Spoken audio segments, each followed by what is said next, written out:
Welcome, friends, to another episode of The Spokemaster. In this video, we'll talk about Putin's declared willingness to negotiate with Trump on a compromise in Ukraine. But what does the Kremlin want so badly that only Trump can offer? If you're not yet subscribed to the channel, do it now and turn on notifications so you don't miss any updates. Vladimir Putin's annual Q&A session has become a tradition, a pillar of his image of authority and control over Russia. This year's event, broadcast on this Thursday, December 19th, lasted over 4 hours. As in previous years, it was a carefully choreographed opportunity for Putin to voice his opinions on national and international issues and reinforce his narrative that everything is going exceptionally well for Russia. Among the key topics discussed this year were the war in Syria, with Putin speaking about the fall of Bashar al-Assad's regime, a historical ally of Russia.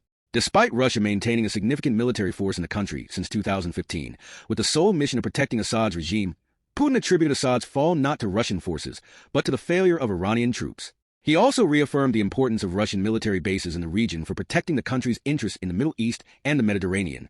Putin also touched on the assassination of Lieutenant General Igor Kirillov, harshly condemning the failures of Russian intelligence services, calling Kirillov's assassination in central Moscow a grave mistake that needs urgent correction.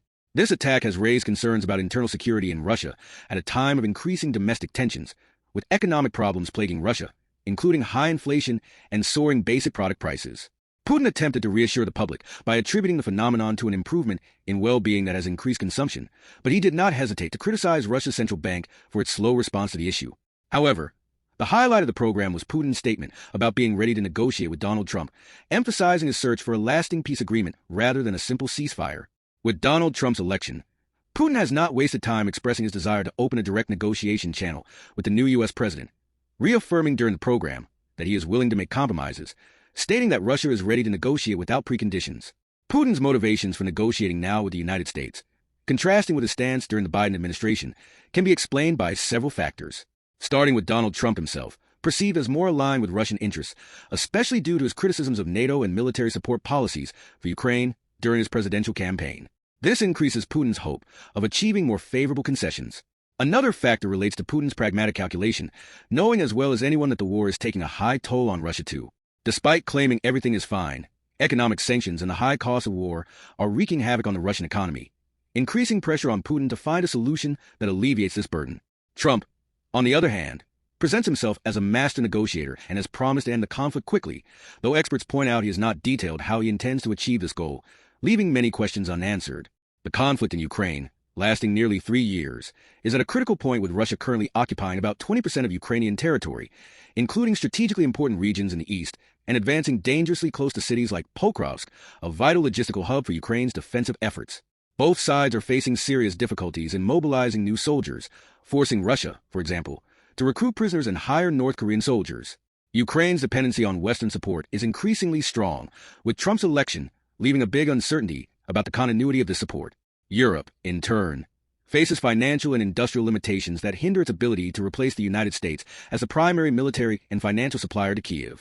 Given all this, many experts believe that the exhaustion of both sides will force a resolution in 2025, involving deeply antagonistic interests, with Russia seeking to freeze the conflict while keeping the occupied territories, and Ukraine seeking real security guarantees from the United States, the European Union, and NATO.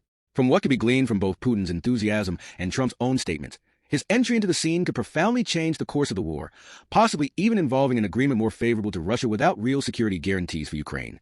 Such an agreement would be a devastating blow to Kyiv's security. If negotiations stall, Russia might attempt to advance further before a definitive solution, and indeed, Putin mentioned that his primary goals have not been fully achieved, indicating he might be willing to force more territorial gains. What Trump can effectively seek in these negotiations with Putin, known for his hard and pragmatic negotiation style, Trump might see negotiations with Putin as a chance to solidify his reputation as a peacemaker. However, there are speculations about what he might be willing to offer to reach an agreement, such as concessions in Ukraine, with many analysts believing there's a risk that Trump, in his pursuit of quick success, might accept a conflict freeze, allowing Russia to keep occupied territories. This could be portrayed as a pragmatic solution to present Trump as a peace mediator, but in practice, it would only allow Russia to prepare for another round of invasion in 2 or 3 years, aiming to conquer the rest of Ukraine. There are also speculations that Trump could use Ukraine as a bargaining chip in broader negotiations. For example, he could seek an agreement with Putin involving the withdrawal of Russian troops from other regions like Syria or the end of Russian support for regimes adversarial to the United States in exchange for territorial concessions in Ukraine.